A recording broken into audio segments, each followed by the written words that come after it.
The moon of Valith was a cold, desolate place. Its surface was covered in jagged rocks and endless fields of gray dust that stretched as far as the eye could see. The sky above was dark, broken only by the faint glow of distant stars and the massive gas giant it orbited. This barren world had once been home to a thriving colony, a mix of humans and their insectoid allies, the Valians. But now, it was a battleground. For weeks, the Zexari had bombarded the colony with relentless attacks. The Zexari were a reptilian species known for their brutal tactics and unrelenting hunger for resources.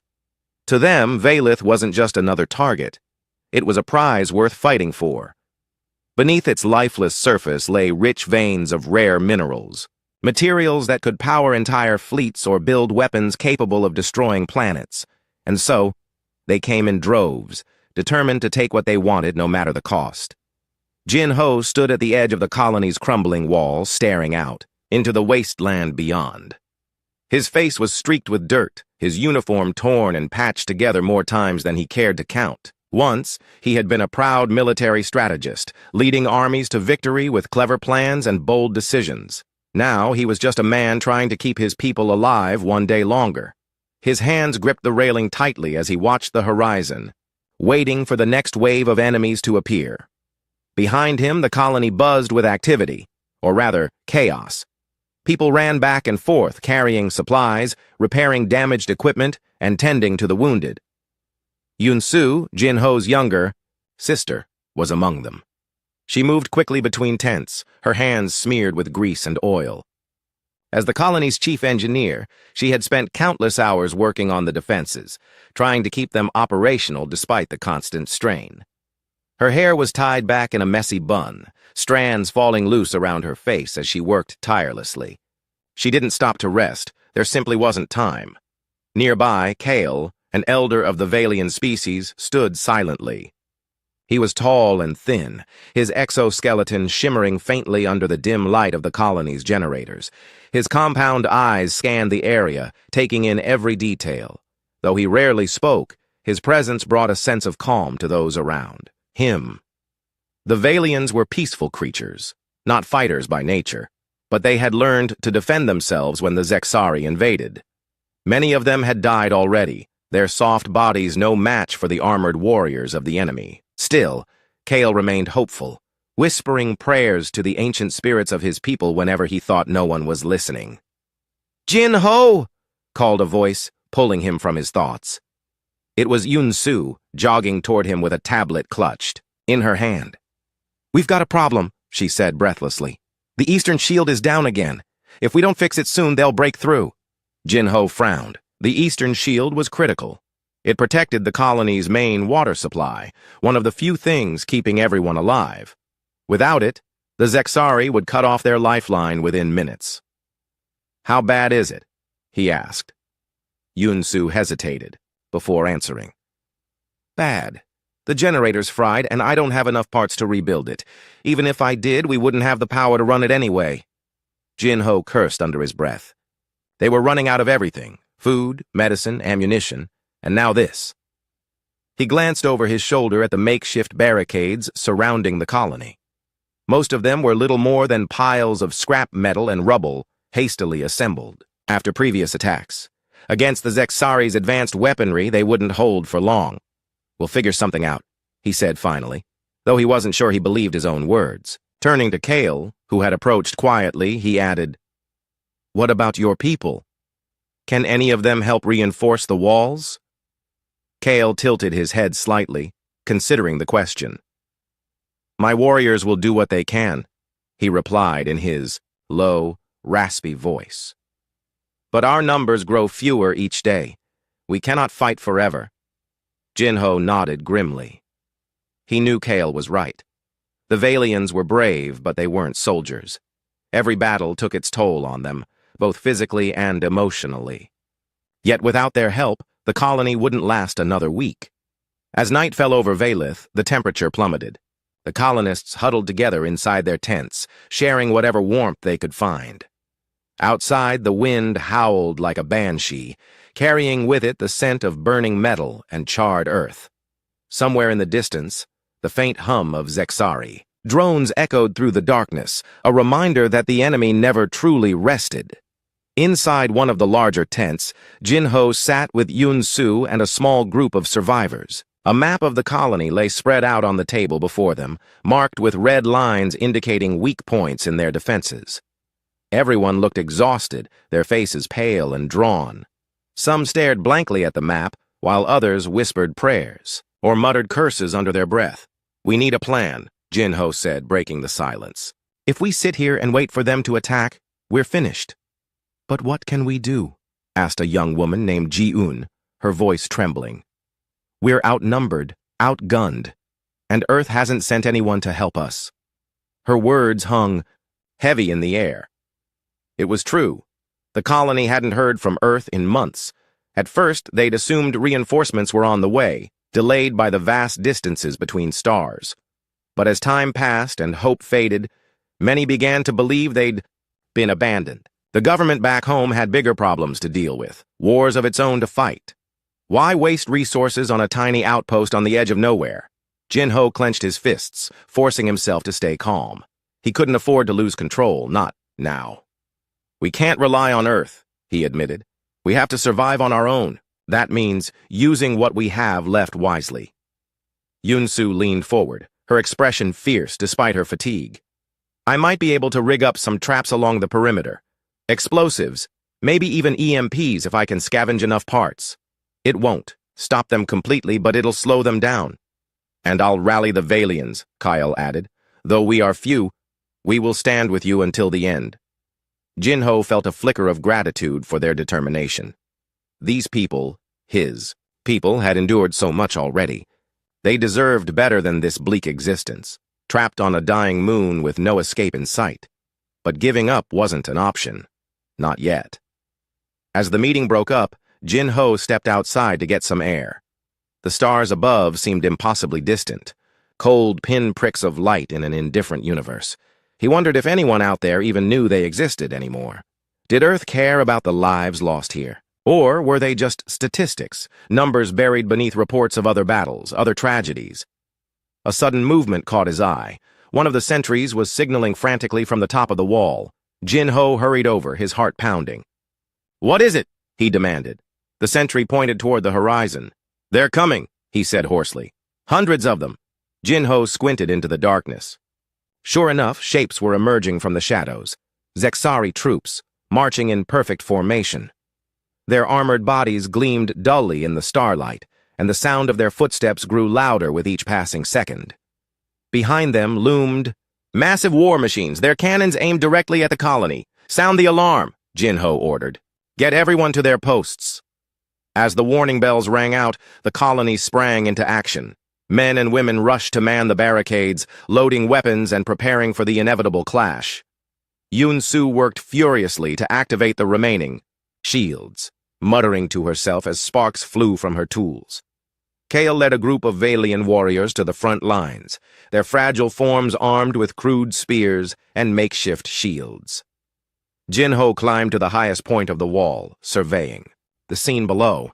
The Zexari were close now, their ranks stretching across the barren landscape like a tidal wave of destruction.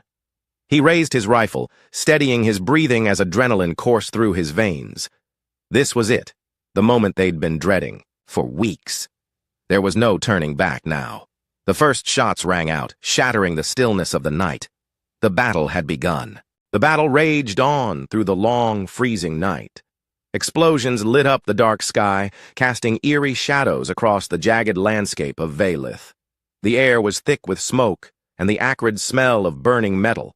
Shouts and screams echoed as humans and Valians fought side by side, desperately trying to hold back the Zexari forces that seemed endless. Jin-Ho crouched behind a crumbling barricade, reloading his rifle with trembling hands. His ears rang from the constant barrage of gunfire and explosions, but he forced himself to focus. Every shot counted now. He glanced over at Yun-Su, who was nearby, frantically working on one of the damaged shield generators. Her face was streaked with soot, her fingers bleeding from handling sharp pieces of machinery without gloves. Despite everything, she refused to give up. "Yun-Su!" Jin-Ho shouted over the chaos. "How much longer?" She didn't look up, her voice strained as she replied, "I don't know, just keep them off me." He nodded grimly and turned back to the fight. The Zexari were pushing harder than ever, their armored warriors advancing with terrifying precision. Their weapons tore through the colony's defenses like paper, leaving nothing but destruction in their wake. For every enemy soldier they managed to take down, 2 more seemed to take their place. Kyle stood beside Jin-Ho, wielding a spear made from salvaged scrap metal. Though his body was frail compared to the heavily armored Zexari, his movements were surprisingly quick and deliberate. He stabbed and slashed with surprising skill, driving back anyone who dared approach too closely. Blood, both his own and that of the enemy, stained his exoskeleton, but he showed no signs of slowing down.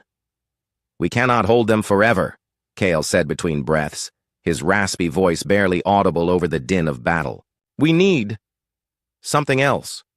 Jin-Ho clenched his jaw. He knew Kale was right.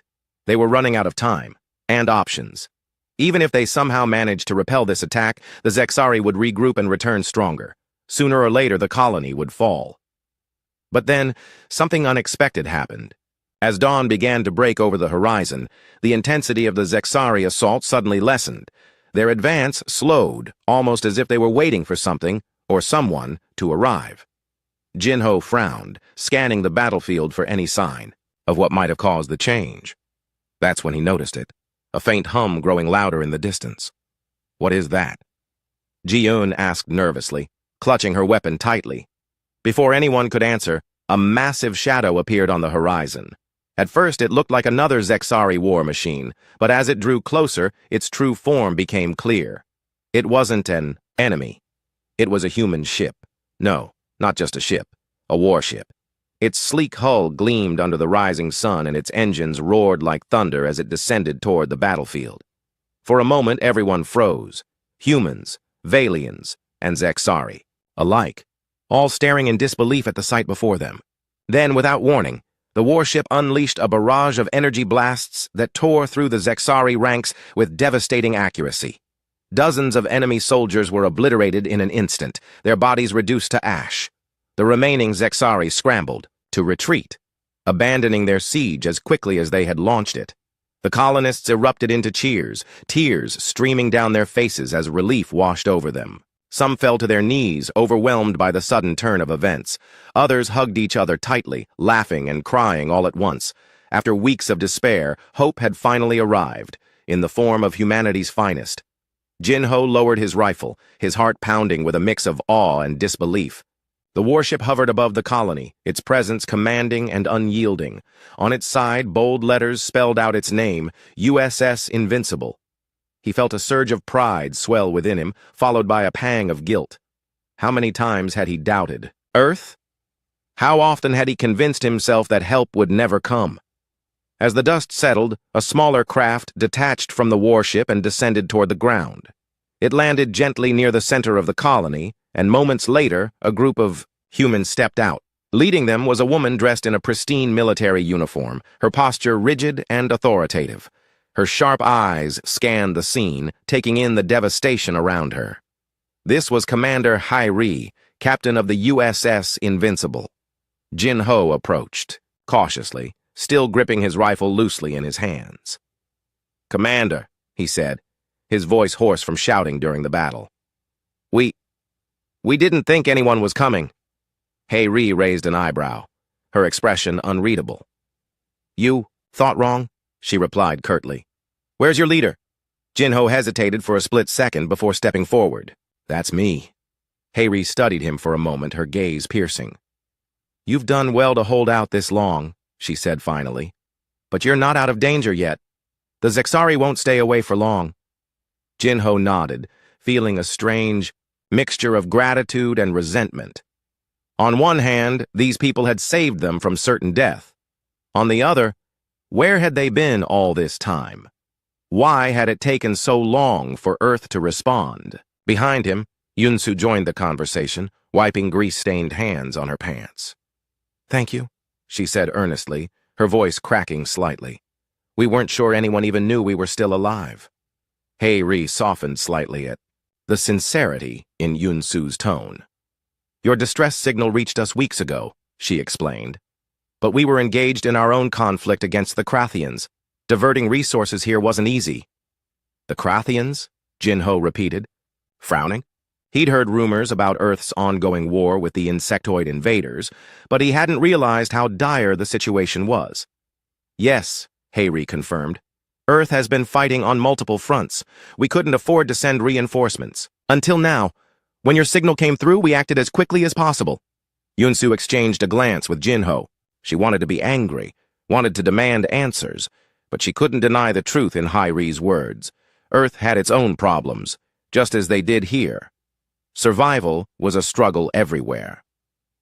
While the commanders talked, Lieutenant Tae Min, the weapons officer aboard the Invincible, began coordinating efforts to secure the area. Alongside him were several engineers who immediately set to work repairing the colony's damaged infrastructure. One of them approached Yunsu, introducing himself as Park Jun. Together, they inspected the remnants of the shield generators, discussing ways to restore power to the colony's defenses. Meanwhile, Kael approached Hayri, bowing slightly in respect. Your arrival is unexpected, he said carefully. But welcome. Hayri nodded, though she seemed uneasy interacting with the Valian elder. Your people fought bravely, she acknowledged. We owe them our thanks. Kael tilted, his head considering her words. Bravery alone will not win this war, he replied. But unity may. Hayri didn't respond, instead turning her attention back to Jinho. We'll remain here temporarily to ensure the Zexari don't return, she informed him. After that, we'll need to discuss next steps. Jinho nodded, feeling a weight lift from his shoulders. For the first time in weeks, he allowed himself to feel a glimmer of hope. Maybe, just maybe, they really did have a chance to survive. After all. As the day wore on, the mood in the colony shifted dramatically. People who had been on the verge of giving up now worked with renewed energy, spurred on by the knowledge that help had finally arrived. Children emerged from hiding places, their laughter ringing out like music. Even the Valians, usually so quiet and reserved, joined in the celebrations, sharing stories and songs with their human allies. But amidst the joy, there was also tension. Not everyone trusted the newcomers. Some whispered that Earth had only sent help because Valith's resources were valuable.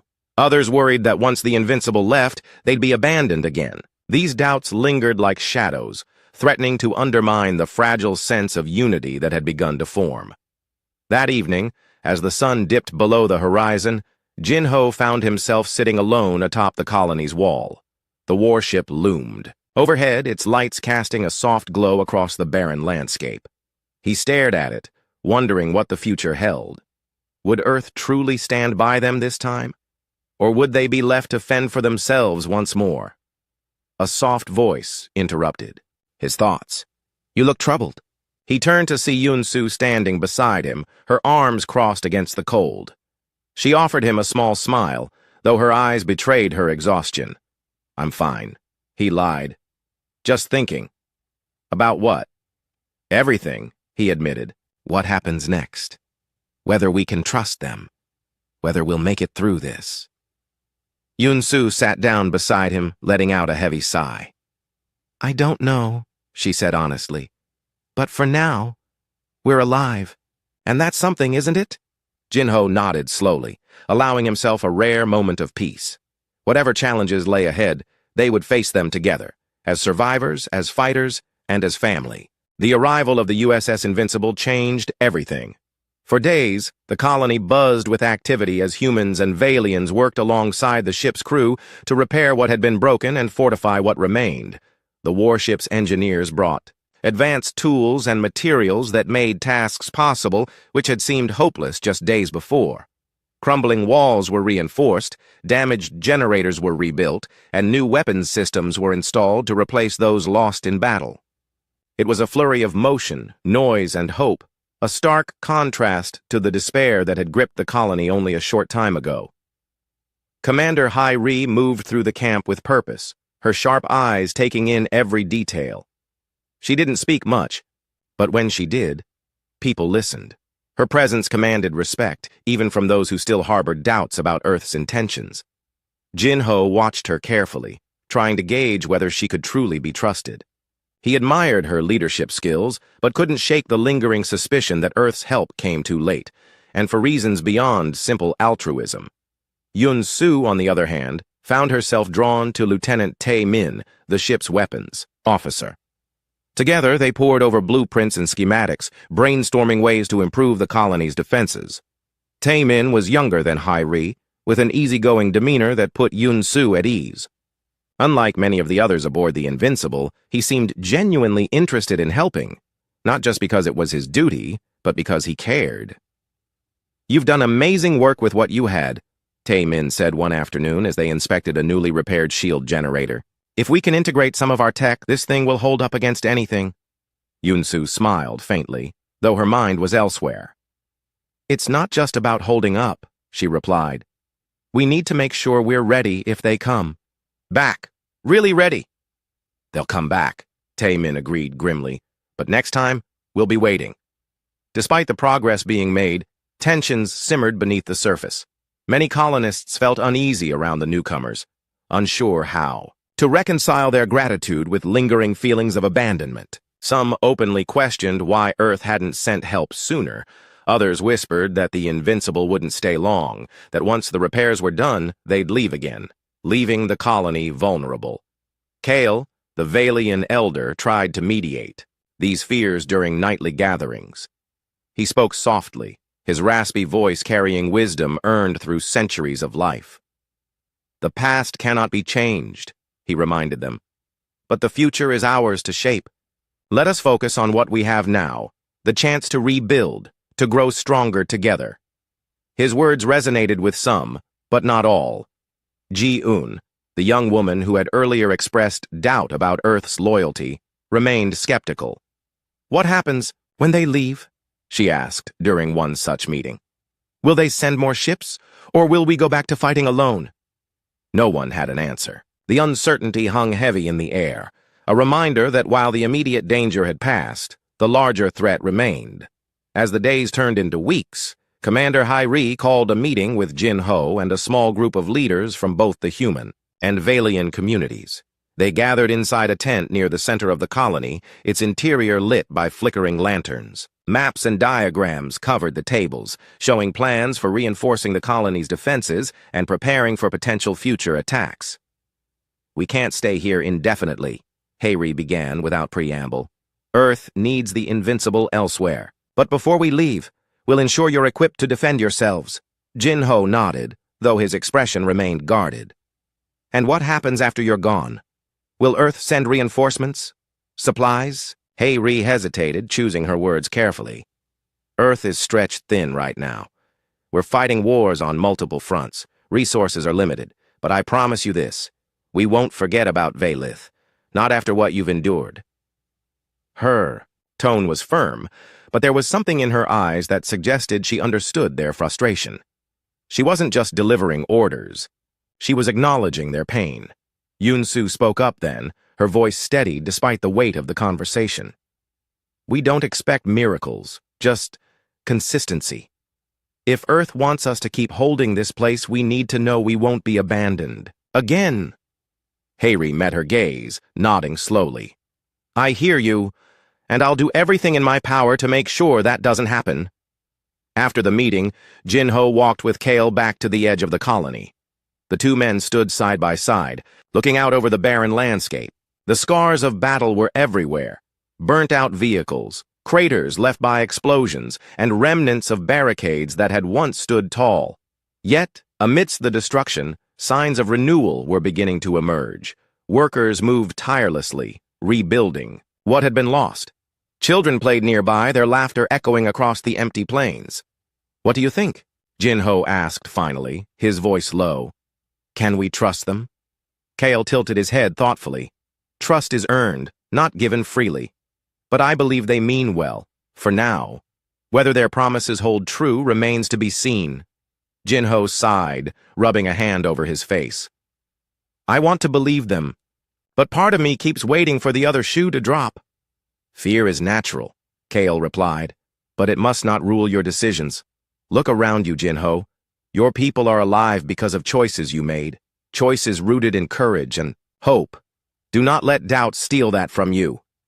Jinho didn't respond immediately. Instead, he gazed at the horizon, where the Invincible loomed large against the stars.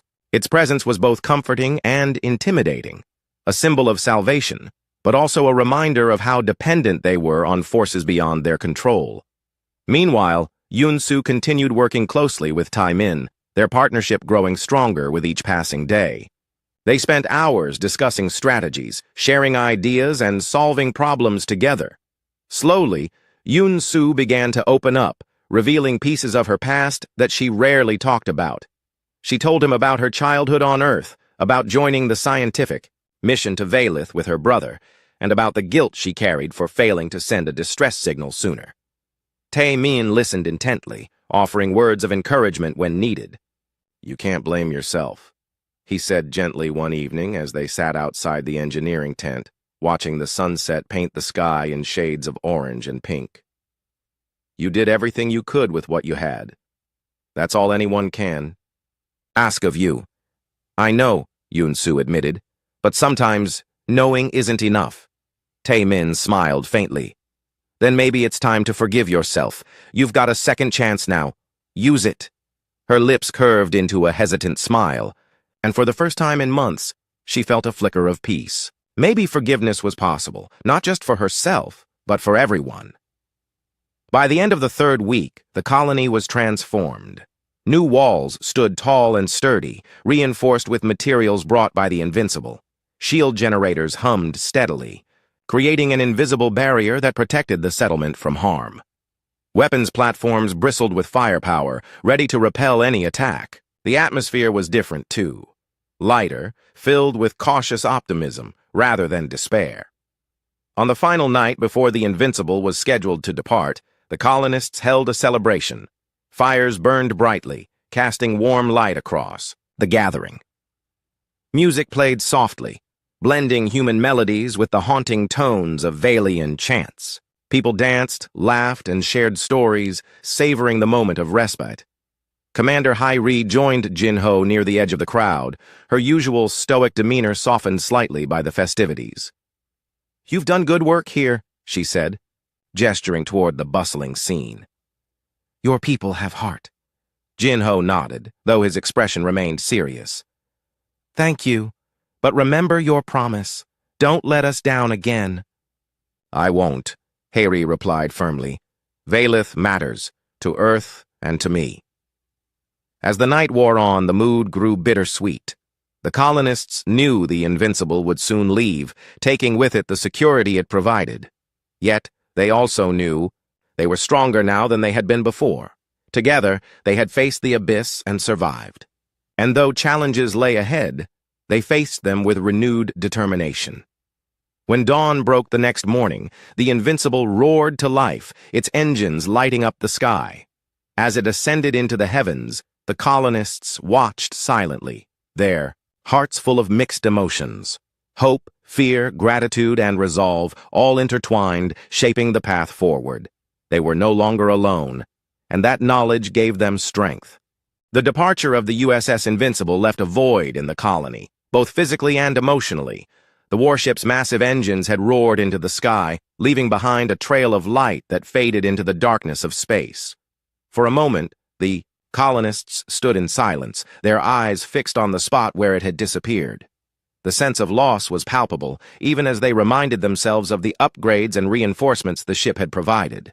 Now, the real test began. With the Invincible gone, the responsibility of defending Valith fell squarely on the shoulders of Jinho, Yunsu, Kale, and the rest of the survivors. They had been given tools and weapons, but could they truly stand on their own? The question lingered in everyone's minds, unspoken yet ever present. In the days following the warship's departure, the colony settled into a new rhythm. Gone were the frantic repairs and constant battles. Instead, there was a steady hum of activity focused on rebuilding. Walls were fortified, generators were tested, and supply caches were organized. Everyone had a role to play, from the youngest children gathering scraps to the oldest Valians offering guidance based on centuries of wisdom. Jin-Ho spent most of his time overseeing these efforts, ensuring that every task was completed efficiently. His leadership style hadn't changed. He was still firm and decisive, but there was a softer edge to him now. He made an effort to listen more, to acknowledge the fears and concerns of those around him. It wasn't easy. Many still doubted whether Earth would keep its promises, and some openly questioned if Jin-Ho himself was too trusting of Commander Hai-Ri's assurances. One evening, as he walked through the settlement, he overheard a heated argument between two colonists. One, a burly man named Min Jae, was waving his arms angrily. "What happens when the Zexari return? Do you think Earth will send another ship, or will we be left to die again?"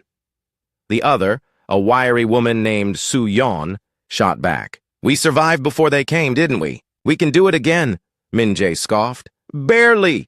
And only because the Invincibles showed up. Without them, we'd all be dead." Jin-Ho stepped forward, his voice cutting through the tension. "Enough," he said firmly. "Arguing won't change. What happened? What matters is what we do next. Yes, Earth left us once, but blaming them, or each other, won't help us survive. We have to focus on what we can control." His words silenced the crowd that had gathered.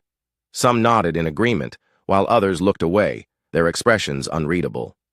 Jin-Ho knew he hadn't convinced everyone, but at least he'd stopped the argument from escalating further. These divisions were dangerous. They couldn't afford to let distrust tear them apart. Yunsu, meanwhile, threw herself into her work with renewed determination. She and Lieutenant Tae-min had spent countless hours together before the Invincible departed, finalizing plans for the colony's upgraded defenses. Now she worked tirelessly to implement those plans, often staying up late into the night to ensure everything functioned properly. Her hands were raw from handling tools and wires, but she refused to slow down. Park Jun, one of the engineers who had stayed behind temporarily to assist with the transition, noticed her exhaustion during one of their joint inspections. "You need to rest," he said gently. "You're no good to anyone if you collapse." Yunsu shook her head, tightening a bolt on a shield generator panel. "I'll rest when this is done," she replied curtly. "Right now, there's too much to do." Park Jun sighed, but didn't press the issue. Instead, he handed her a canteen of water. "At least drink something. You've been running yourself ragged." She accepted it reluctantly, taking a small sip before returning to her task. Though she appreciated Park Jun's concern, she couldn't shake the feeling that time was slipping away. Every second wasted felt like an opportunity lost, a chance for the Zexari to regroup and strike again. Despite her fatigue, Yunsu found solace in the camaraderie that had developed among the engineers. Park Jun and the others brought expertise and fresh perspectives that complemented her own skills. Together, they tackled problems that would have seemed insurmountable just weeks earlier. Slowly, trust began to grow, not just in the technology they were building, but in each other. Kale played a crucial role in bridging the gap between humans and Valians. As the elder of the insectoid species, his presence carried weight, especially among the younger members of his community. He held nightly gatherings where he shared stories of resilience and unity, reminding everyone of the strength they possessed when they worked together. One evening, as the stars twinkled overhead, Kyle addressed a mixed group of humans and Valians seated around a crackling fire. "Long ago," he began, his raspy voice carrying across the clearing, "my ancestors faced a great darkness. A predator unlike any they had seen before descended upon their nests, destroying everything in its path. Many thought it was the end. But instead of retreating, they banded together. They built traps, devised strategies, and fought not just for survival, but for hope." He paused, letting his words sink in. "That same spirit lives within you now. You have endured hardship beyond measure. Yet here you are, standing tall. Do not let fear or doubt cloud your vision. Look around you. See the faces of those beside you. This is your strength. Together, you can overcome anything." The audience listened intently, moved by Kyle's words. Even Jin-Ho, who rarely attended these gatherings, felt a lump form in his throat. He realized how much Kyle's wisdom had shaped their journey, and how vital it was to continue fostering unity between the two species. Despite these moments of progress, tensions occasionally flared. Ji-yoon, whose skepticism about Earth's intentions had grown stronger since the Invincible's departure, became increasingly vocal in her criticism. During a meeting to discuss resource allocation, she stood up abruptly, her face flushed with anger. "Why are we wasting so much on weapons?" she demanded. "If Earth cared about us, they would send food and medicine instead of expecting us to fight their wars." Her outburst sparked murmurs of agreement from some, while others exchanged uneasy glances. Jin-ho stepped forward, his tone measured, but firm. "Weapons aren't just for fighting," he explained. "They're for protection, for making sure none of us have to live in fear again. Yes, supplies are important, but without security, everything else falls apart." Ji-yoon crossed her arms, unconvinced. "And what happens when the Zexari come back? Will our shiny new guns stop them, or will we end up right back where we started?" Before Jin-ho could respond, Yoon-soo interjected. "We're not starting from scratch anymore," she said, her voice calm but resolute. "We've got better defenses, better technology, and better training. If they come back, we'll be ready." Her confidence surprised even herself. Over the past few weeks, she had begun to see the colony not as a fragile outpost clinging to survival, but as a resilient community capable of standing on its own. It was a shift in perspective that gave her, and many others, hope. As the weeks turned into months, life in the colony stabilized. The scars of battle remained visible, but so did the signs of renewal. Gardens sprouted in patches of fertile soil, tended by both humans and Valians. Children played freely under the watchful eyes of their elders. Laughter and conversation filled the air once more. Yet, beneath the surface, vigilance never wavered. Patrols scoured the perimeter daily, scanning for any sign of the Zexari. Communication arrays were tested regularly, ensuring the colony could send a distress signal if needed. Everyone understood that peace was fragile and that the enemy could return at any moment. One evening, as the sun dipped below the horizon, Jin-ho climbed to the top of the colony's wall. The view stretched endlessly before him, a barren expanse, dotted with jagged rocks and swirling dust. Despite its desolation, he found comfort in the sight. This was home now, a place worth protecting, no matter the cost. Behind him, Yoon-soo approached, carrying 2 cups of steaming tea. She handed one to him, sitting down beside him with a tired smile. "It's getting easier," she said softly. "Not perfect, but better." Jin-ho nodded, sipping the warm liquid. "Yeah, better." For a long moment they sat in silence, watching the stars emerge one by one. The galaxy stretched out before them, vast and unknowable. Somewhere out there, the Invincible continued its mission, carrying humanity's hopes and fears across the cosmos. Here on Valith, however, the future belonged to those who remained, to the survivors who refused to give up. And for the first time in a long time, Jin-ho allowed himself to believe they might actually make it. The colony on Valith had changed. What was once a fragile outpost clinging to survival had transformed into something stronger, more united. The scars of battle still marked the land, burnt-out vehicles, craters from explosions, and remnants of barricades that had been torn apart, but they were no longer symbols of despair. Instead, they served as reminders of resilience, of how far the colonists had come since the darkest days of the siege. Jin-ho stood at the edge of the settlement, gazing out over the barren landscape. The horizon stretched endlessly before him, empty and quiet. For now. He knew better than to trust the silence. The Zexari hadn't returned yet, but it was only a matter of time. Their hunger for resources wouldn't allow them to abandon Valith forever. When they came back, they would bring an even larger force, determined to crush any resistance. But Jin-ho wasn't afraid anymore, not in the way he used to be. Fear had been replaced by resolve, a steely determination to protect what he and his people had built. They had survived betrayal, abandonment, and war. Now, they were ready to fight, not just to survive, but to thrive. Yoon-soo worked tirelessly, alongside Park Jun, finalizing upgrades to the colony's defenses. Together, they had turned the settlement into a fortress. Shield generators hummed steadily, creating an invisible barrier that could withstand even the most powerful attacks. Automated turrets lined the walls, programmed to target anything that moved without authorization. Underground bunkers housed food, medical supplies, and ammunition, ensuring the colonists could endure prolonged sieges if necessary. Yet Yun-Su couldn't shake the feeling that their preparations weren't enough. She spent hours poring over schematics, searching for weaknesses in their systems. Every night she dreamed of the Zexari returning, their armored warriors storming the colony with overwhelming force. In her dreams, she always woke up moments before the walls collapsed. One evening, as she sat in the engineering tent surrounded by blueprints and tools, Park Jun joined her. He carried 2 plates of food and set one down in front of her. "You haven't eaten all day," he said gently. "You need to take care of yourself." Yun-Su glanced at him, then at the plate of stew. "I don't have time," she muttered, turning back to her work. "There's too much to do." Park Jun sighed, pulling up a chair beside her. "Yun-Su, you're doing everything you can. No one expects perfection. Just try to breathe, okay?" She hesitated, her hands hovering over a circuit board. For a moment, she considered arguing, but exhaustion won out.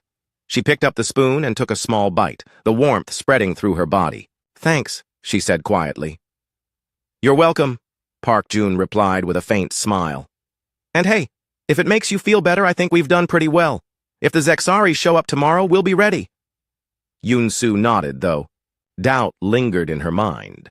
She wanted to believe him, but part of her wondered if readiness truly mattered when facing such a relentless enemy. Kale played a critical role in maintaining morale within the colony. His nightly gatherings continued, drawing both humans and Valians together under the stars. He spoke of ancient prophecies, of trials that tested the spirit and forged bonds unbreakable by time or hardship.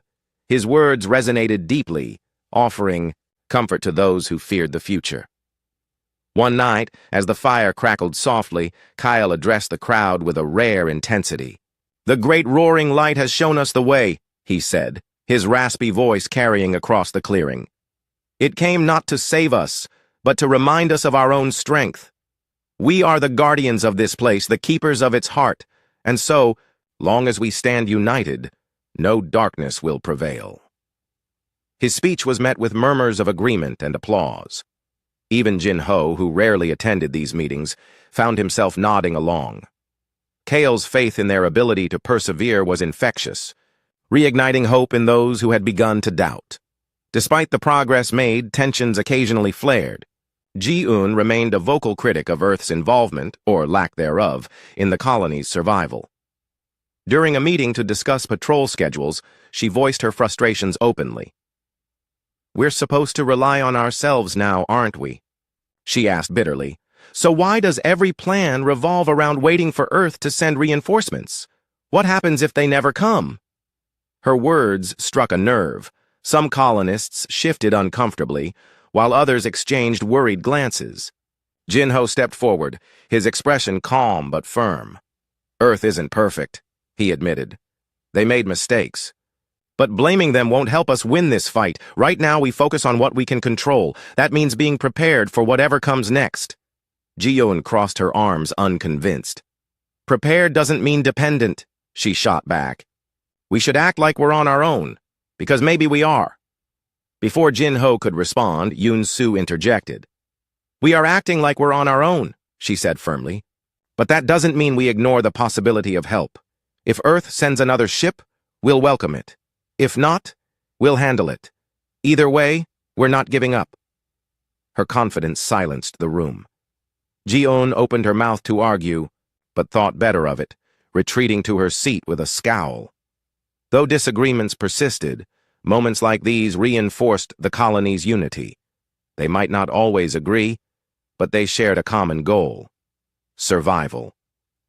As weeks turned into months, intelligence reports began trickling in from nearby star systems. Scouts sent by Commander Hey-Ri had intercepted communications, suggesting that the Zexari were planning a massive offensive, one that could threaten not just Valith, but Earth itself. The news sent shockwaves through the colony, reigniting fears of an impending attack. Jin-Ho called an emergency meeting to address the threat. Standing before a group of leaders, he laid out the situation clearly. The Zexari aren't coming just for us, he explained. They're coming for Earth, and if they succeed, none of us will be safe. The implications were sobering. If the Zexari reached Earth, humanity's homeworld would face devastation on an unimaginable scale. The colony's survival depended not only on defending Valith, but also on warning Earth and buying time for reinforcements to arrive. We need to fortify everything, Jinho continued. Double patrols, triple-check the shields, and make sure everyone knows their role. This is it. The moment we've been preparing for. The leaders nodded grimly, understanding the gravity of the situation. They dispersed quickly, relaying orders and organizing efforts to strengthen the colony's defenses. Everyone worked with renewed urgency, knowing that failure wasn't an option. On the eve of what many believed would be the final battle, the colony gathered for one last celebration. Fires burned brightly, casting warm light across the gathering. Music played softly, blending human melodies with the haunting tones of Valian chants. People danced, laughed, and shared stories, savoring the moment of respite before the storm. Commander Hyree's voice echoed in Jinho's mind as he watched the festivities. Valith matters, to Earth and to me. Her promise had stayed with him, a reminder that they weren't alone in this fight.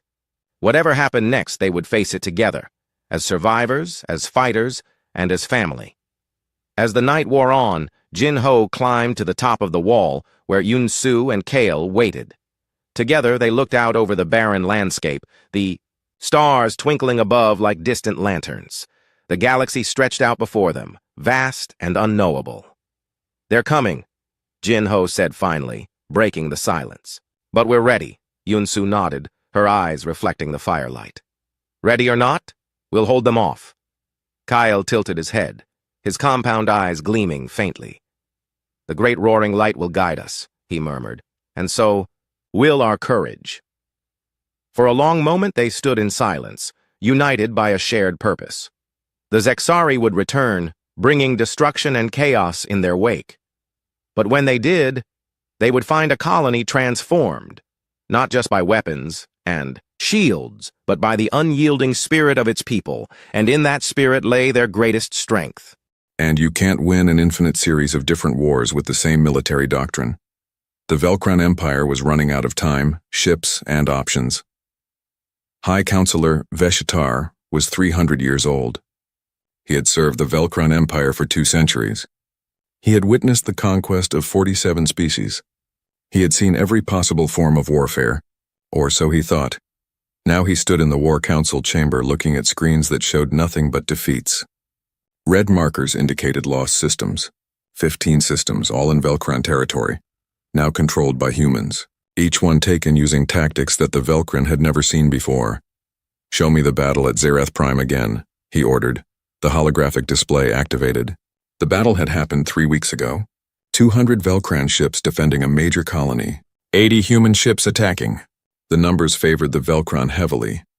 The humans won in 4 hours. Veshitar watched as the human fleet used tactics that made no logical sense according to Velcron military doctrine. They split into groups of 2 or 3 ships. They used commercial freighters as mobile weapons platforms. They hacked Velcron communication systems and sent false orders that caused friendly fire incidents. They even surrendered 3 ships which the Velcron captured, only to discover they were bombs on timers. They don't fight like a military, Fleet Admiral Kreshvan said quietly. They fight like, I don't know what. Chaos organized into purpose. Veshtar paused the replay. He had been studying human tactics for 2 years now. He had watched every battle recording a dozen times, and he had finally begun to understand something that terrified him. They're not fighting randomly, he said. There is a pattern, but it's not a tactical pattern. It's a meta pattern. The other council members looked at him in confusion. Explain, demanded Councillor Rethkor. Veshtar pulled up multiple battle recordings side by side. Ganymede, Titan, Zereth Prime, 20 other engagements. Watch. At Ganymede, they used scattered formations and new weapons. At Titan, they used drones and gravity wells. At Zereth, they used psychological warfare and deception. Every single battle is completely different. We know this, Rethkor said impatiently. They keep changing tactics. That's what makes them so difficult to fight. No, Veshitar said. You're not understanding. They don't just change tactics. They never repeat themselves, not once. Not a single formation, weapon combination, or strategic approach has been used twice. In 2 years of warfare, across 50 major battles, they have fought 50 entirely different wars. The room fell silent. The implications slowly settled over the council members like a cold weight. That's impossible, Kreshvan said. No species can innovate that fast.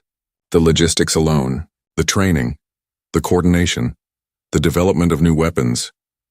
And yet they do it, Veshitar said, because that's not an aberration for them. It's normal. It's how they survive. He pulled up another display, this one showing human history. Look at their species development. In 5,000 years, they went from primitive agriculture to space travel. They survived ice ages by adapting. They survived plagues by changing their societies.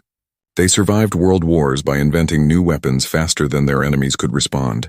Their entire evolutionary and cultural history is one of constant, rapid adaptation. He turned to face the council. We made a fundamental error. We assumed humans were like every other species we've encountered. We assumed they would fight using standard military doctrine. We assumed they would do what worked and keep doing it until it failed. But they don't, Kreshvan said, understanding dawning in his eyes. They change what works. They abandon successful tactics just to avoid being predictable. Exactly, Veshitar said. To them, repetition equals death. Predictability is the greatest weakness. So they've built an entire military culture around never doing the same thing twice. And we're fighting them with a doctrine that's been refined over centuries to be as efficient and repeatable as possible. Counselor Rethkor stood up angrily. Then we adapt faster. We innovate too. Veshtar looked at him with something like pity. We've been trying. For 2 years. We've modified our shield 17 times. We've developed new weapon systems. We've completely restructured our fleet organization 3 times. And every time, the humans are already ahead of us. By the time we deploy a counter to their tactics, they've moved on to something new. He pulled up a graph showing Velcran adaptation cycles versus human innovation cycles. The difference was stark. Velcran changes came in 6 to 9 month intervals. Human changes came every few weeks. We can't win a race we're not built to run, Veshitar said quietly. Our empire is built on stability, tradition, and proven methods. Their entire species is built on chaos, change, and experimentation. We're trying to beat them at their own game, and we're losing. The council chamber was silent except for the quiet hum of computer systems. On screens around the room, tactical data continued to update. Another human victory at the Beta sector. Another Velcran fleet forced to retreat. What are our casualty figures? Veshtar asked. A logistics officer pulled up the data. Total fleet strength is down 32% from the start of the war. We've lost 100,000 soldiers. 15 systems are under human occupation. Production capacity is down 18% due to lost industrial worlds. And human casualties? Best estimates put their military losses at 15%. They've reclaimed all their territory and gained 15 of ours. Their production capacity is increasing. Veshtar nodded slowly. He had suspected as much. And morale? The logistics officer hesitated. Fleet morale is at critical levels.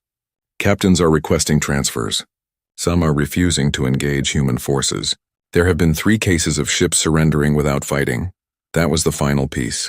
The Velcran Empire was not just losing ships and territory. They were losing the will to fight. Because every captain knew that the next battle would be different from the last. That all their training and experience meant nothing against an enemy that refused to fight the same way twice. Meanwhile, Lieutenant Taeyang Kim sat in a human intelligence facility, reviewing data that made him smile. Velcran communications were becoming easier to intercept, not because human technology had improved, but because Velcran security was degrading. Mistakes were being made. Protocols were being violated. It was the behavior of a military under extreme stress.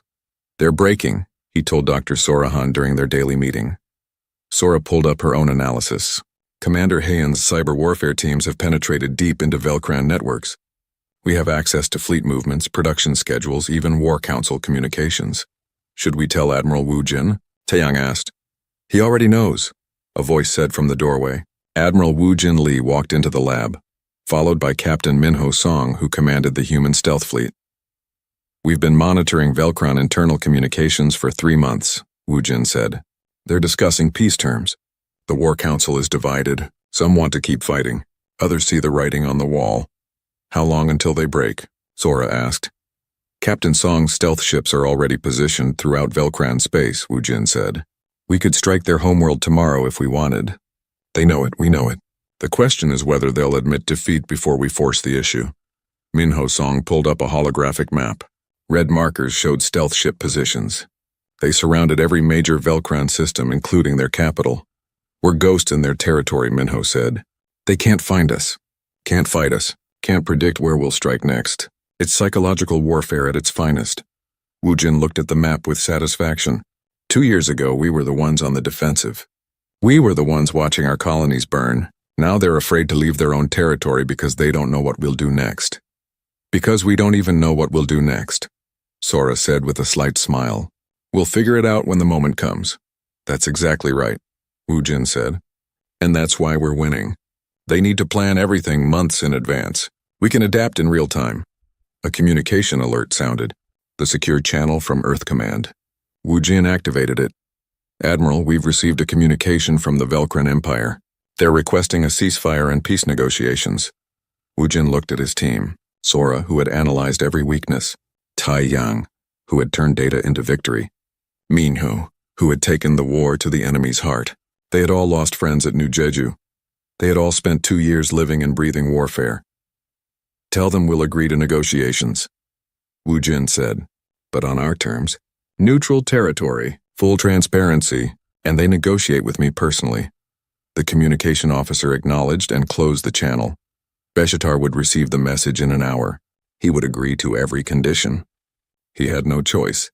The Velcran Empire had finally learned what 47 other species had failed to understand before they were conquered. When you fight humans, you're not fighting a static opponent.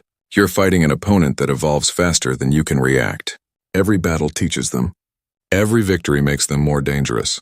And they never ever repeat themselves. The Velcran had entered human space expecting an easy conquest. Instead, they found themselves in a war of evolution. And they had lost that war before the first shot was fired because they didn't understand the fundamental truth about humanity. The Velcran War Council met in their capital world, 300 light-years from human space.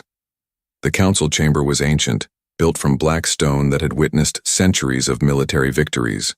Today, it witnessed something new. Fear. We lost 150 ships, High Counselor Veshtar said. His scaled face showed no emotion, but his voice carried an edge. The humans used weapons we had never seen, tactics we had never encountered. How is this possible? The military commanders looked at each other. No one wanted to speak first. Finally, Fleet Admiral Kreshevan stepped forward. We have analyzed the battle data from Ganymede. The humans did not fight defensively as they did at New Jeju.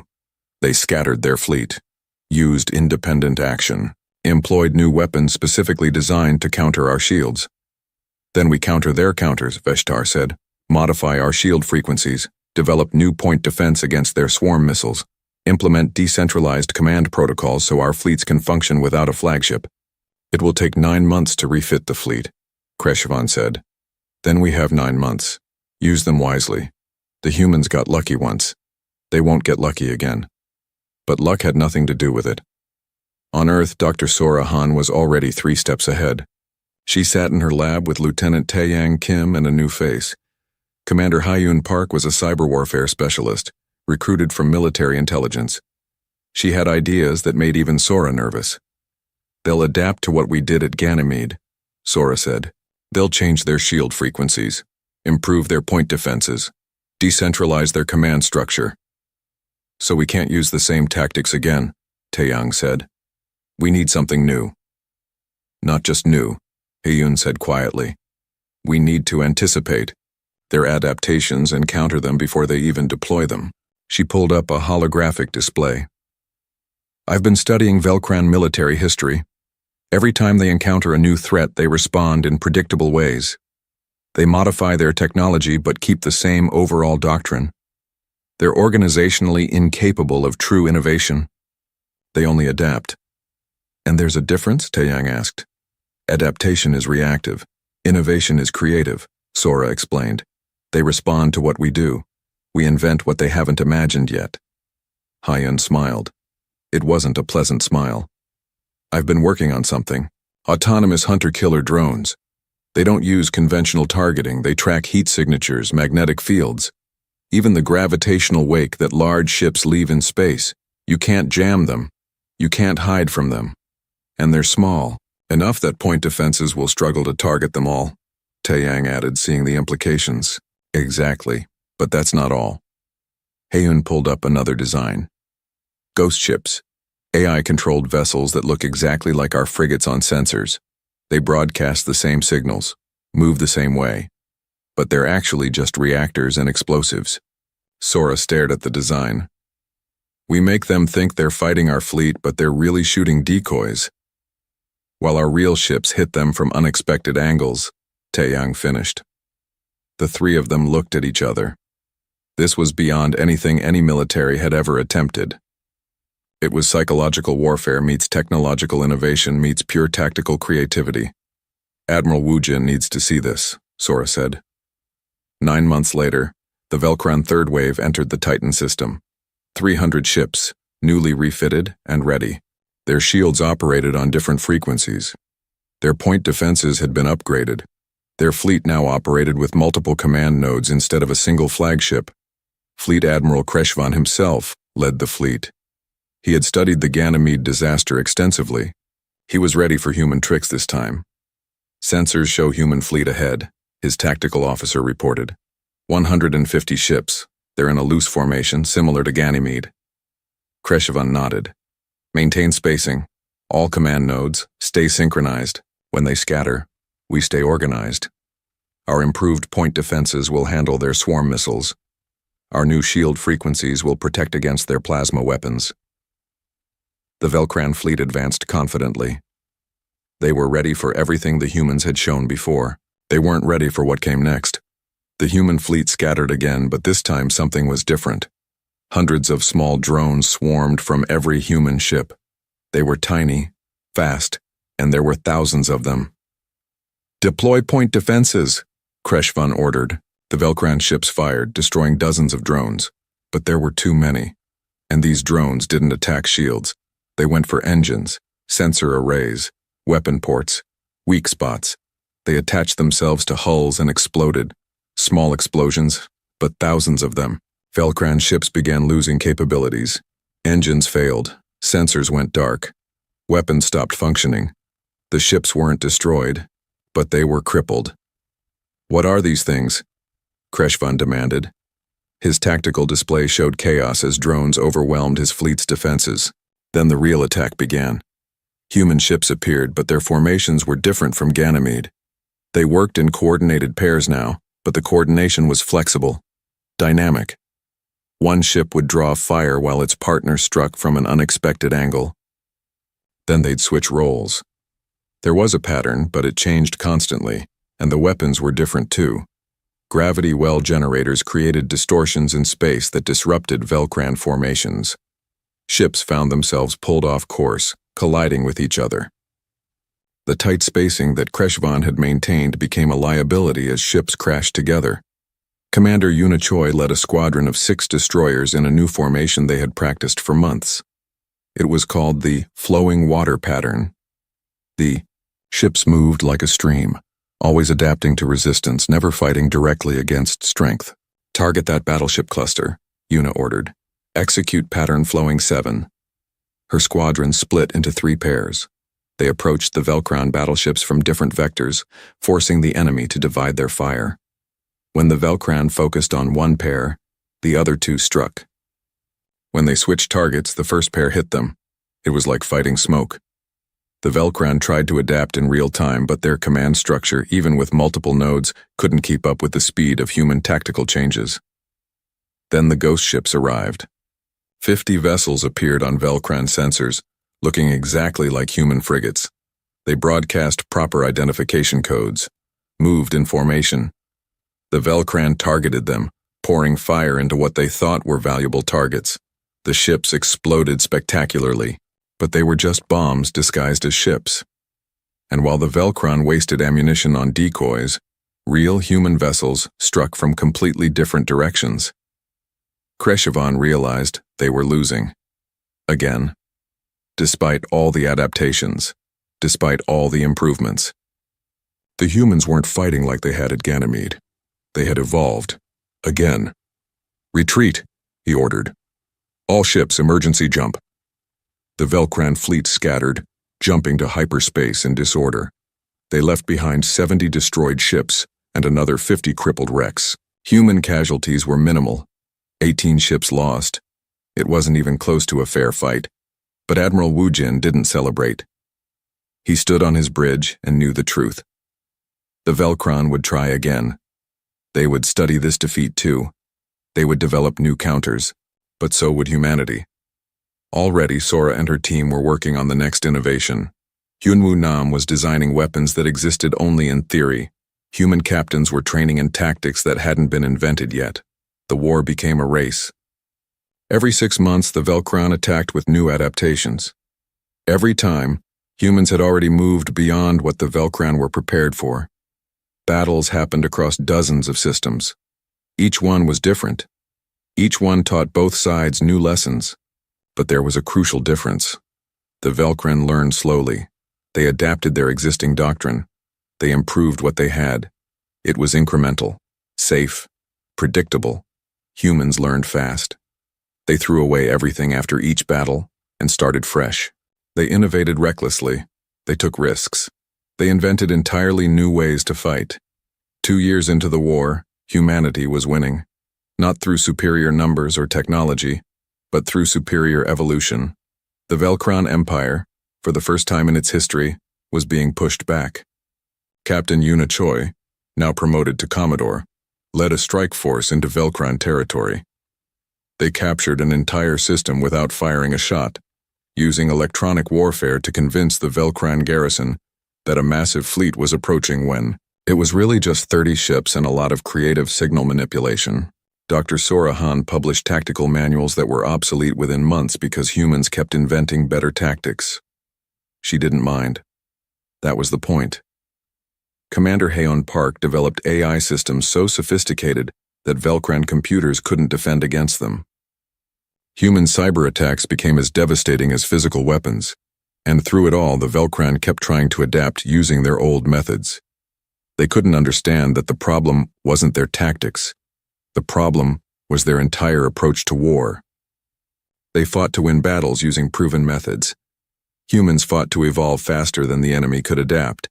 It was a race the Velcron could never win, because by the time they adapted to what humans did yesterday, humans were already doing something completely different today.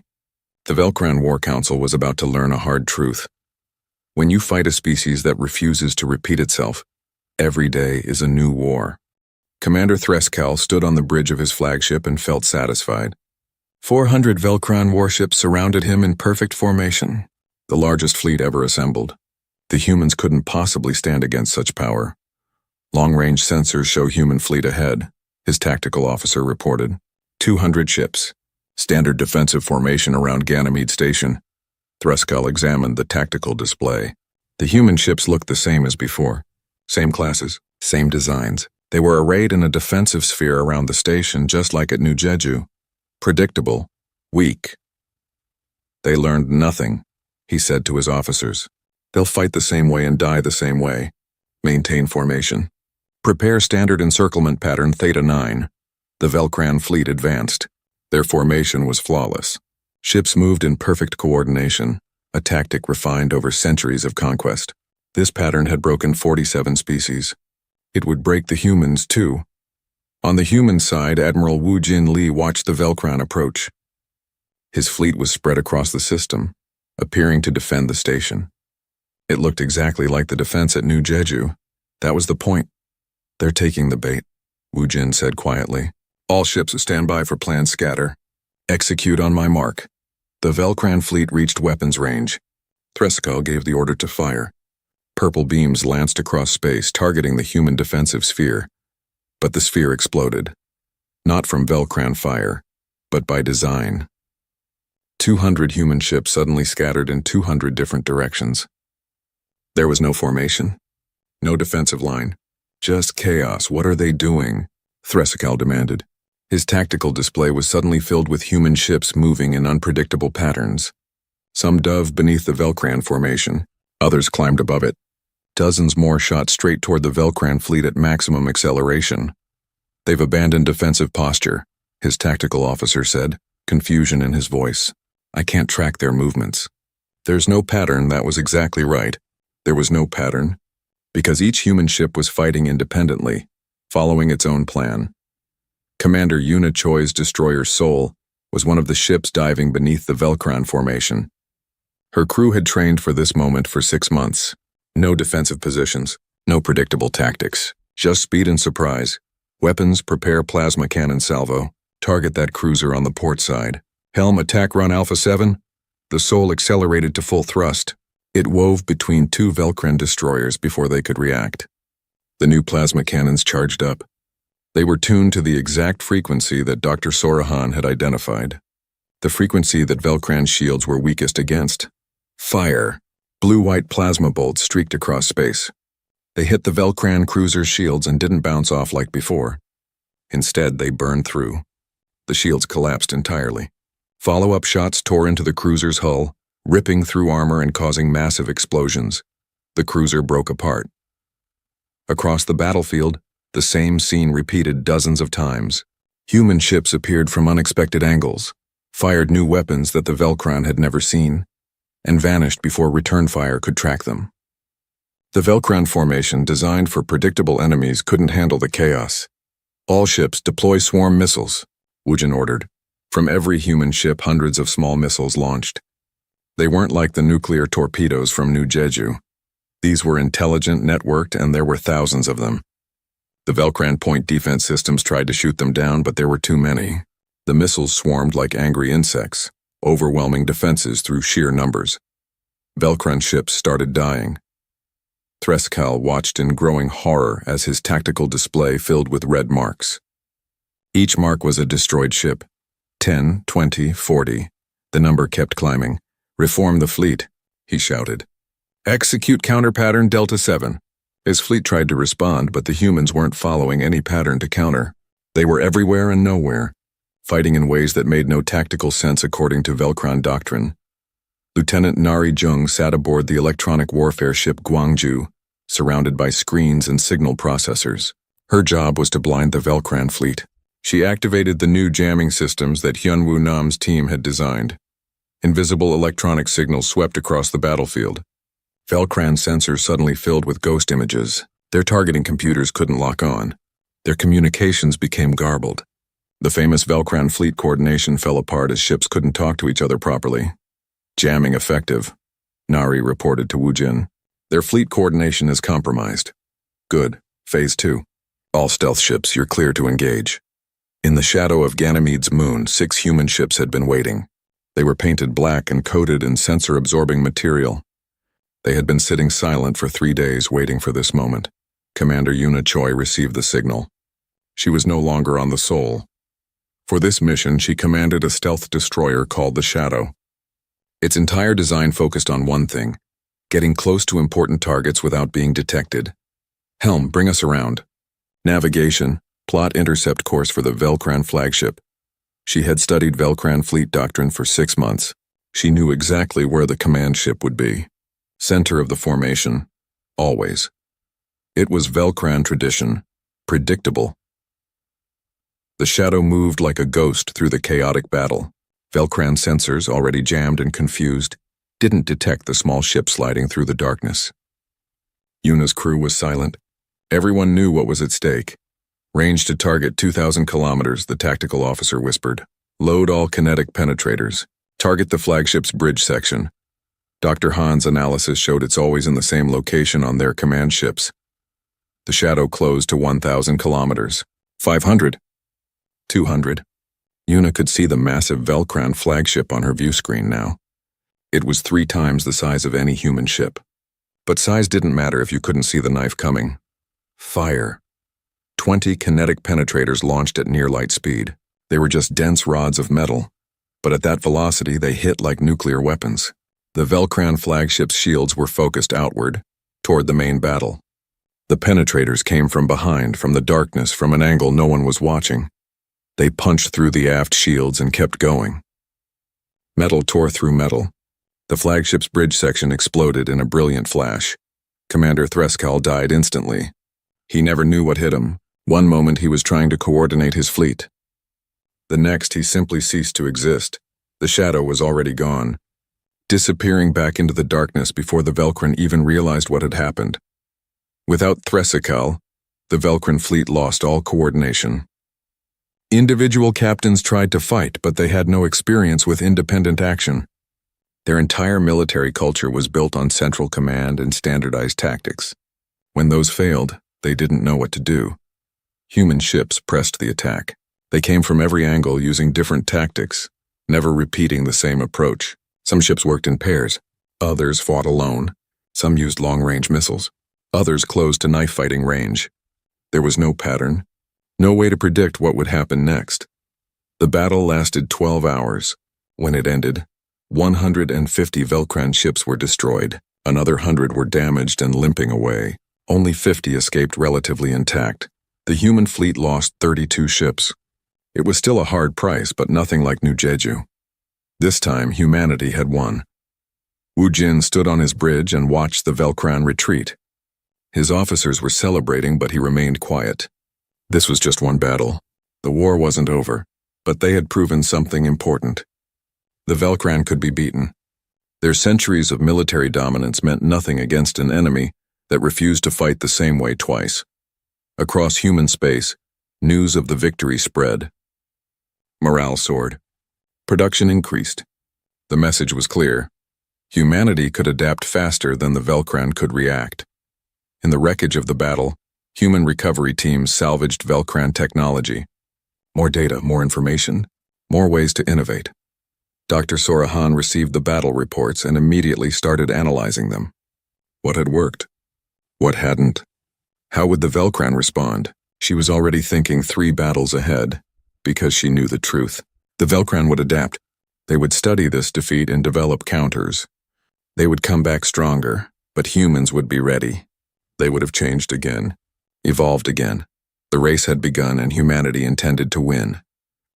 The warning came at 0400 hours. 300 alien warships dropped out of hyperspace at the edge of the New Jeju system. The colony's sensors screamed alerts across every military channel. Within minutes, Admiral Jiho Park was on the bridge of his flagship, the Incheon, staring at a display that showed his worst nightmare. Jiho had served in the Earth Defense Force for 23 years. He had fought pirates, stopped smugglers, and kept the peace across a dozen colonies. But he had never seen anything like this. The alien fleet was massive. Their ships were twice the size of human vessels, covered in dark armor that absorbed sensor scans. They moved in perfect formation like a school of predatory fish. "Get me tactical," Jiho ordered. His voice was steady, but his hands gripped the armrest of his command chair. A young officer turned from her console. "Sir, we're counting 300 contacts. Ship classes unknown. They're not responding to any communication attempts." Jiho looked at the tactical display. His fleet numbered 96 ships. They were spread across the system, protecting mining stations and civilian transports. Against 300 unknown hostiles, the math was simple and brutal. Sound general quarters. Recall all ships to defensive position Alpha 7. Get those civilian transports moving toward the jump point, now. The bridge erupted into controlled chaos. Officers shouted orders. Screens flickered with incoming data. Somewhere in the colony below, 300,000 people were waking up to their last normal day. The alien fleet advanced. They didn't send messages or demands. They just came forward like a slow tide. When they reached weapons range, they opened fire without warning. The first salvo hit the mining station Dihan 3. The station's shields flared bright blue and then collapsed. Bright lances of energy tore through metal and flesh. 1,200 workers died in the first 30 seconds of the war. "All ships engage," Jiho commanded.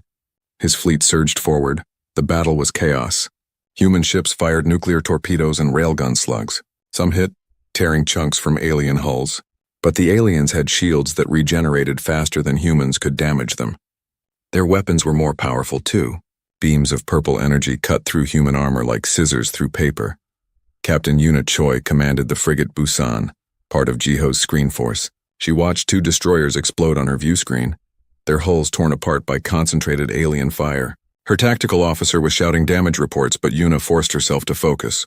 "Helm, Evasive pattern Delta. Weapons. Target that cruiser's port side. Full spread. Her ship twisted and dove. Missiles streaked toward the alien cruiser. Most were destroyed by point defense, but 3 got through. They detonated against the shields in bright flowers of nuclear fire. The shields flickered but held. Their shields are too strong, her weapons officer said. We can't penetrate them. Una watched the tactical display. The human fleet was losing. Ships were dying faster than they could retreat. But she noticed something.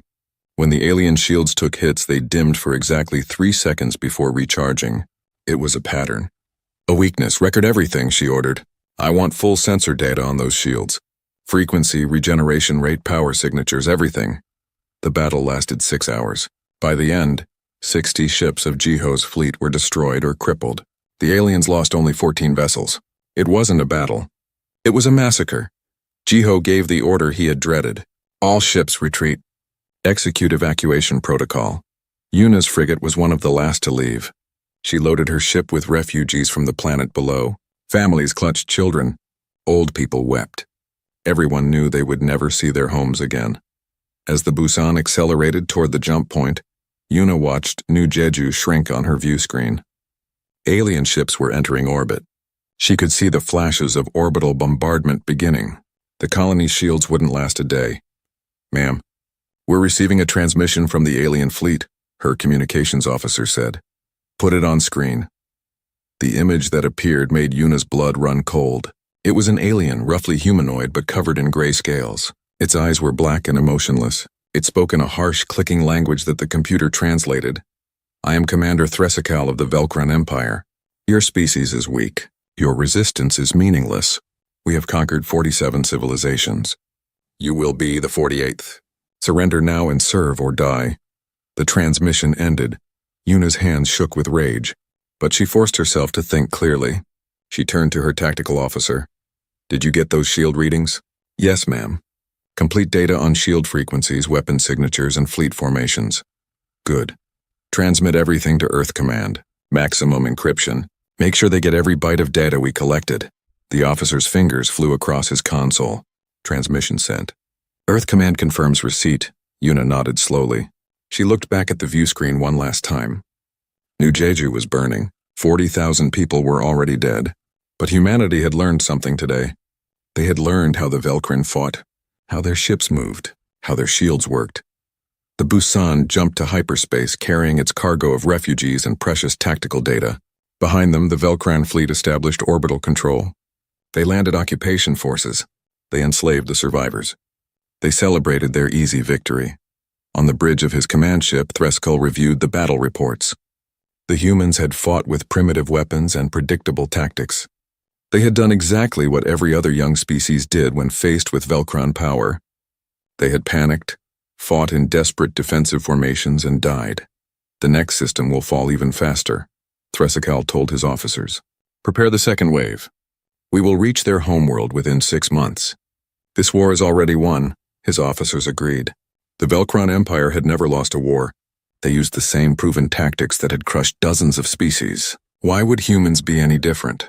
But they didn't know what was happening on Earth. They didn't know that every second of combat footage was being analyzed by thousands of human minds. They didn't know that humanity's greatest strength wasn't their weapons or their ships. It was their ability to learn. And humans were very fast learners. The war had just begun, and the Velcrin Empire had made their first and fatal mistake. They assumed humans would fight the same way twice. They would soon learn how wrong they were. Dr. Sorahan hadn't slept in 3 days. The coffee mug on her desk had been cold for hours, but she didn't notice. Her eyes were locked on the holographic display floating above her workstation. The same 10-second clip played over and over. A Velcran cruiser firing its main weapon, the purple beam lancing out. A human destroyer exploding. Run it again, she said to the computer. Slow it down by half. The image crawled forward frame by frame. Sora leaned closer. There. Just before the beam fired, there was a power surge in the cruiser's shield grid. The shields dimmed for exactly 2.8 seconds. It happened every single time. She saved the finding to her growing database. After 3 days of analysis, she had identified 17 distinct patterns in Velcran combat behavior. 17 weaknesses that could be exploited. Maybe, The door to her lab opened. Lieutenant Taeyang Kim walked in, carrying 2 fresh cups of coffee. He looked as tired as she felt. He had been on the Incheon during the battle at New Jeju. He had watched his friends die. "You found something," he said. It wasn't a question. He could read her expressions after weeks of working together. "Their shields have a regeneration cycle," Sora explained. "Watch this." She pulled up a compilation of clips. Every time a Velcran ship's shields were hit, they flickered and then recharged. The pattern was identical across their entire fleet. Taeyang studied the display. His tactical mind immediately grasped the implications. If we can time our volleys to hit during that regeneration window, we might be able to punch through, Sora finished. But there's more. Look at their fleet formations. She pulled up a different display. This one showed the movement patterns of the Velcran fleet during the battle. Taeyang watched for a minute, then frowned. They're following a textbook encirclement pattern, like something from a military academy course. Exactly, Sora said. They're rigid, predictable. They did the same formation at New Jeju that they did when they attacked the Anthari species 5 years ago. I checked the records we captured from their transmissions. Taeyang sat down heavily. They use the same tactics every time because those tactics always work. Every species they fight responds the same way. Defensive formations, concentrated firepower, retreat when overwhelmed. Which is exactly what we did, Sora said quietly. They sat in silence for a moment. On screens around the lab, data scrolled past. Sensor readings, weapon signatures, shield frequencies. Every piece of information that Captain Yuna Choi and dozens of other survivors had managed to transmit before retreat. We need to show this to command, Taeyang said finally. The meeting took place in a deep bunker beneath the Rocky Mountains. Earth Command had moved all critical operations underground after New Jeju fell. In the main briefing room, every senior officer in the human military watched as Sora presented her findings. Admiral Wu Jin Lee sat at the head of the table. He was 58 years old with gray hair and eyes that had seen too much death. He had been promoted to Supreme Commander 3 days ago, after his predecessor died in a Velcran raid on the Mars shipyards. Show us what you've got. Doctor, he said. Sora activated the holographic projector. The room filled with images of Velcran ships' tactical data and combat analysis. She spoke for 30 minutes straight, laying out every pattern she had found, every weakness, every predictability. When she finished, the room was silent. You're saying they fight the same way every time, Wu Jin said slowly. They don't adapt. They don't change tactics. Not in any significant way, Sora confirmed. They make small adjustments, but their core doctrine remains the same. It's served them well. They've conquered 47 species using these exact tactics. Because every species they fought did the same thing we did, Taeyang added. Defend and retreat. Standard military doctrine. Wu Jin leaned back in his chair. His fingers drummed on the table. Then we don't use standard doctrine.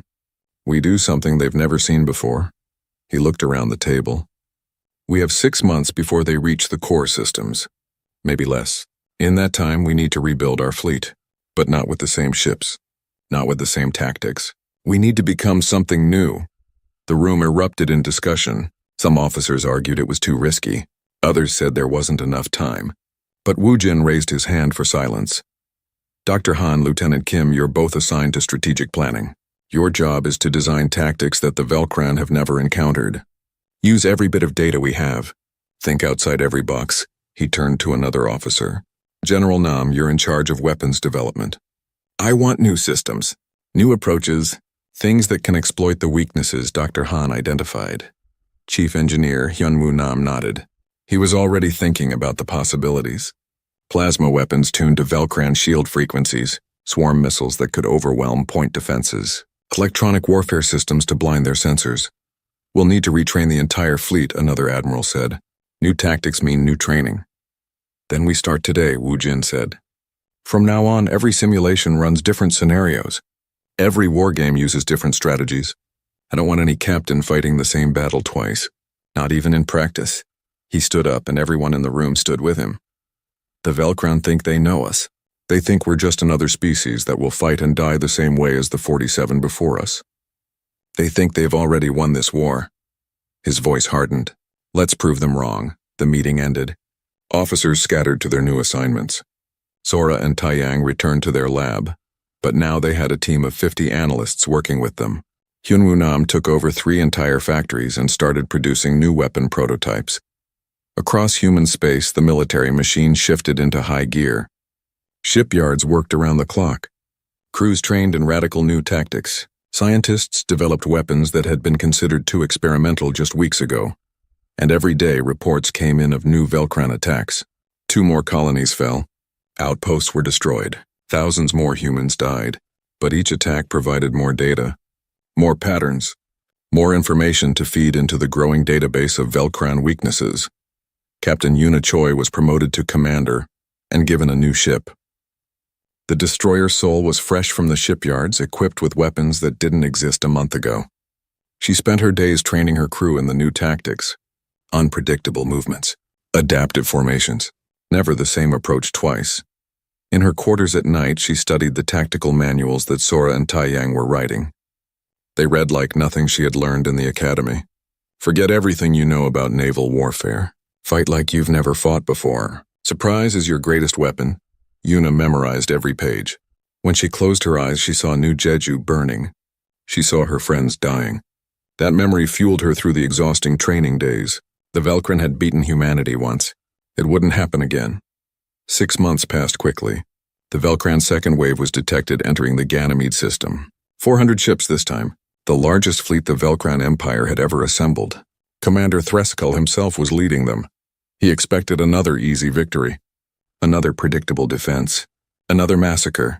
He was about to learn a hard lesson. Humans don't repeat themselves.